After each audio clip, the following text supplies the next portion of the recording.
ఈరోజు తమరు శాసనసభాపతిగా ఏకగ్రీవంగా ఎన్నికైన తర్వాత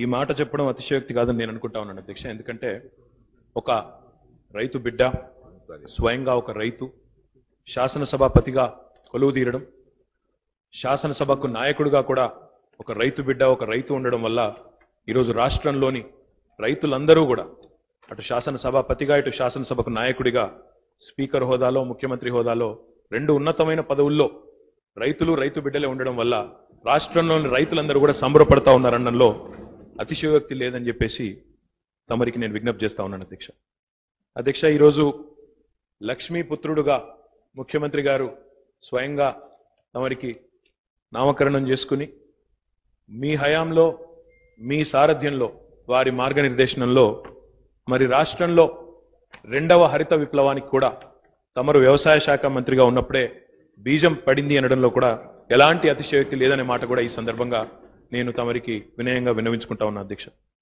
17,000 కోట్ల రూపాయల రైతు రుణమాఫీ చేసిన 58 లక్షల మంది రైతులకు ప్రయోజనాన్ని చేకూర్చే రైతు బంధు పథకాన్ని ప్రవేశపెట్టిన 38 లక్షల రైతులకు రైతు బీమా పథకం ద్వారా ఒక భరోసాను కల్పించిన 24 గంటల కరెంటు ఇచ్చి రాష్ట్రంలోని రైతులందరికీ కూడా వారి కుటుంబాల్లో సంతోషాన్ని నింపిన 4,200 పైచిలుకు అగ్రికల్చర్ ఎక్స్టెన్షన్ ఆఫీసర్ల నియామకాన్ని తమరి సారథ్యంలోనే జరిపి వ్యవసాయ శాస్త్రవేత్తలకు ఊతమిచ్చే విధంగా వ్యవసాయంలో కూడా పరిశోధనలకు ఊతమిచ్చే విధంగా కొత్త పుంతలు తొక్కించిన ఇవన్నీ కూడా చరిత్రలో చిరస్థాయిగా తమరి హయాంలో జరిగిన కార్యక్రమాలుగా నిలిచిపోయే పథకాలనే మాటను కూడా ఈ సందర్భంగా నేను విజ్ఞప్తి చేస్తా ఉన్నాను అధ్యక్ష.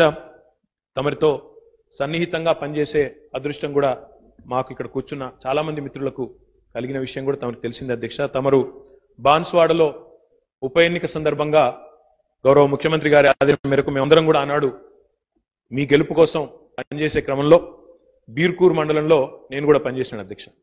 అప్పట్లో మీరు మీ వయస్సును లెక్క చేయకుండా మీరు ఎంత శ్రమతో ఎంత సన్నిహితంగా ప్రజలతో సత్సంబంధాలు పెట్టుకుని ఉన్నారో ఆ నియోజకవర్గంలో కల్లారా చూసే అదృష్టం కూడా మాకు కలిగింది అధ్యక్ష. నిజంగా కూడా శాసనసభలో ఇక్కడ మేము కూర్చున్న ప్రతి ఒక్కరం కూడా మీతో పనిచేసిన ప్రతి ఒక్కరం సహచరులుగా పనిచేసిన ప్రతి ఒక్కరం కూడా మేము చాలా విషయాలు నేర్చుకున్నాం అధ్యక్ష.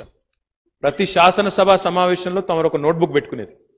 శాసనసభ సమావేశం ప్రారంభమయ్యే సందర్భంగా నోట్బుక్ పెట్టుకొని ప్రతిపక్ష సభ్యులు అడిగిన ప్రతి ప్రశ్నను లిఖితపూర్వకంగా మీరే స్వయంగా నోట్ చేసుకుని మీ పిఏల మీదనో మీ సెక్రటరీల మీదనో ఆధారపడకుండా మీరే నోట్ చేసుకుని ఒక నిత్య విద్యార్థి మాదిరిగా ఆసక్తిగా మీరు ఆ మొత్తం సెషన్ అయిపోయే వరకు ఆ డైరీని మెయింటైన్ చేసి ప్రతి గణాంకాన్ని కూడా మీ ఫింగర్ టిప్స్ లో పెట్టుకుని మీరు సమాధానాలు చెప్పిన పద్ధతి ఏదైతే ఉందో అధ్యక్ష, ఎంత ఆసక్తితో ఎంత ఉత్సాహంతో మీరు శాసనసభలో పాల్గొనేవారో అది మా అందరికీ కూడా ఆదర్శం స్ఫూర్తిదాయకం అని చెప్పి కూడా నేను గుర్తు చేస్తూ అధ్యక్ష. చివరిగా నాకు బాగా గుర్తున్న సందర్భం, ఇక్కడ ఉన్న చాలా మంది మిత్రులకు గుర్తున్న ఒక సందర్భం అధ్యక్ష. ఒకసారి శాసనసభ సమావేశాలు పద్దుల చర్చ సందర్భంగా అర్ధరాత్రి 1 గంట వరకు నడిచినాయి అధ్యక్ష. నడిచిన క్రమంలో రాత్రి 1 గంటన్నర వరకు నడిచినాయి అధ్యక్ష. మీరు వ్యవసాయం పద్దు మీద మీరు ఆనాడు సమాధానం ఇస్తా ఉన్నారు. ప్రశ్నలు అడిగిన ప్రతిపక్ష శాసనసభ్యులు కూడా ఆనాడు లేరు అధ్యక్ష. అయితే 1 గంటన్నర వరకు నడిచినప్పుడు మీరు సమాధానం చెప్పడానికి ఉపక్రమించగానే అక్కడి నుంచి కొంతమంది మిత్రులు లేచి, సార్ మిమ్మల్ని ప్రశ్నలు అడిగిన వారు ఇక్కడ లేరు సార్ ఈరోజు శాసనసభలో అన్నారు. వెంటనే మీరు ఆ రోజు మీ హాస్య చతురత కూడా మాకు గుర్తుంది అధ్యక్ష. నన్ను అడిగిన వారు శాసనసభలో లేకపోవచ్చు కానీ ఇళ్లలో టీవీలు చూస్తున్నారు, వారికి నేను సమాధానం చెప్పవలసిందే అంటూ రాత్రి 1 గంటన్నరకు కూడా మీరు ఓపికగా సమాధానం చెప్పిన పద్ధతి మా అందరికీ కూడా ఆదర్శం అధ్యక్ష. మీరు మా శాసనసభలో మా సహచరుడుగా మీతో కొంత సమయాన్ని గడిపే అదృష్టం మాకు రావడం అదృష్టంగా భావిస్తూ మీరు ఈ ఉన్నతమైన శాసనసభాపతి పదవిలో తప్పకుండా మీరు రాణిస్తారు. మీ అనుభవం అట్లాంటిది. మీరు రాణించాలని, నిండు జీవితం మీది సంపూర్ణ ఆయురారోగ్యాలతో మీరు వర్ధిల్లాలని మనసారా కోరుకుంటూ నా శుభాకాంక్షలు తెలియజేస్తాను. వార్తావాణి న్యూస్ ఛానల్ ఎప్పటికప్పుడు రాజకీయ, సినీ విశేషాలు, స్పోర్ట్స్ మరియు సాంకేతిక పరమైన మరెన్నో విషయాలను మన ముందుకు తెస్తుంది. మరింత సమాచారం కొరకు వార్తావాణి న్యూస్ ఛానల్ ని సబ్స్క్రైబ్ చేయండి.